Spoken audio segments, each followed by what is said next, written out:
End of Biafra? Tinubu says Kanu is a criminal, not a hero. It is the moment many Nigerians have been waiting for. For days, Aso Rock Villa remained silent. The judges had spoken, the lawyers had shouted, and the streets of the Southeast were holding their breath. But the presidency? Not a single word, until now. And the message they finally delivered is not what many people were hoping for. If you expected a gentle, fatherly call for reconciliation, you may need to sit down for this one. Welcome to this special TruthLine Africa broadcast. Today is Friday, November 28th, 2025, and we are breaking down the explosive new response from the presidency, a statement that has drawn a clear battle line between those calling for mercy and those insisting on law and order. Let's get straight into it.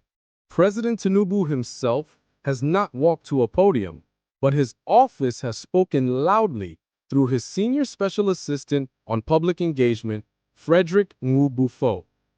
And what he said has set the entire nation buzzing. Nwubufo warned the Southeast against what he called romanticizing criminals. Let that phrase sink in. While many are crying for clemency, the presidency is essentially saying, stop treating a convicted man like a hero. According to Nwubufo, the peace of the Southeast cannot depend on one man. The violence linked to agitation caused real suffering, and Nigeria must stand on law and punishment, not emotion. This is the strongest rejection yet of the idea that Kanu is a prisoner of conscience. In short, the message from the villa is, he is a convict. Do not elevate him into a symbol. This is the hard power answer to the soft power plea from yesterday's political leaders. But there is another side to this story. Just 24 hours before the villa statement, 44 Southeast lawmakers, led by Honorable Idu Igariwe, held an emergency meeting. They didn't talk about protests. They didn't talk about confrontation. They talked about Section 175 of the Constitution, the section that gives the president power to issue a pardon. Their message was simple. Use your constitutional power. Release him as a political solution. They argued, the courts have done their job, but peace requires more than legal correctness. The Southeast economy is bleeding every Monday, and tensions continue to grow because Kanu remains in detention. So now, Nigeria has two battling narratives. Lawmakers, forgive him for the sake of national peace. Presidency, a pardon rewards criminality. This is now a philosophical battle. Not law, not politics, but ideology. Meanwhile, the reality on the ground remains the same. Nnamdi Kanu is still in Sokoto maximum security prison, and Senator Orji Uzor Kalu added more fire to the debate. He accused Kanu's rhetoric of contributing to the death of thousands in the Southeast. He told people to stop shouting and instead get on their knees and beg. He also claimed he is personally working with the federal government behind the scenes, but insists Kanu caused real harm.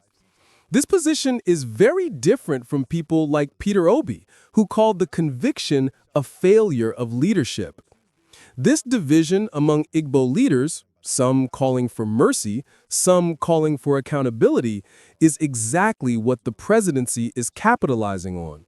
Because when a region is divided, the government feels less pressure to negotiate.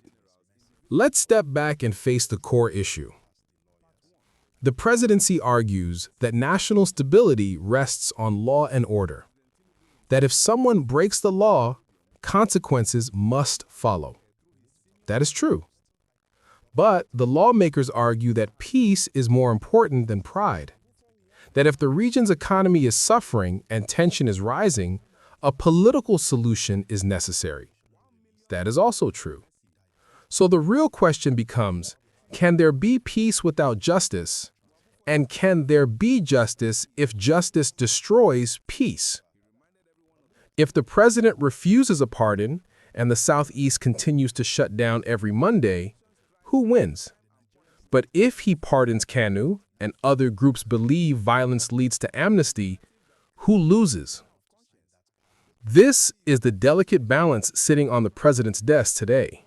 Let's decode the strategy behind the presidency's message. This statement is not random. It is calculated. It signals three things. The presidency is not planning a quick pardon. They want to control the public narrative before making any move. They believe the Southeast may eventually move on without Kanu. This is not the language of a government preparing to release someone soon. It is the language of a government drawing a boundary. In simple terms, Tinubu's team is saying, we are not releasing him because you shouted. We will act only when the nation's interest demands it. Whether or not you agree, this is their position today. So where does this leave Nigeria? The presidency has chosen a tough, uncompromising stance. The Southeast lawmakers have chosen the path of pleading for peace, and Kanu remains in Sokoto, becoming more symbolic with each passing day. This story is not ending. It is evolving. The real battle is now between justice, politics, public sentiment, and national security. What do you think? Do you agree with the presidency that Nigeria must stop romanticizing criminals? Or do you support the lawmakers who say a pardon is the only way to restore peace? Let me know your thoughts in the comments. Stay informed, stay safe. This is TruthLine Africa.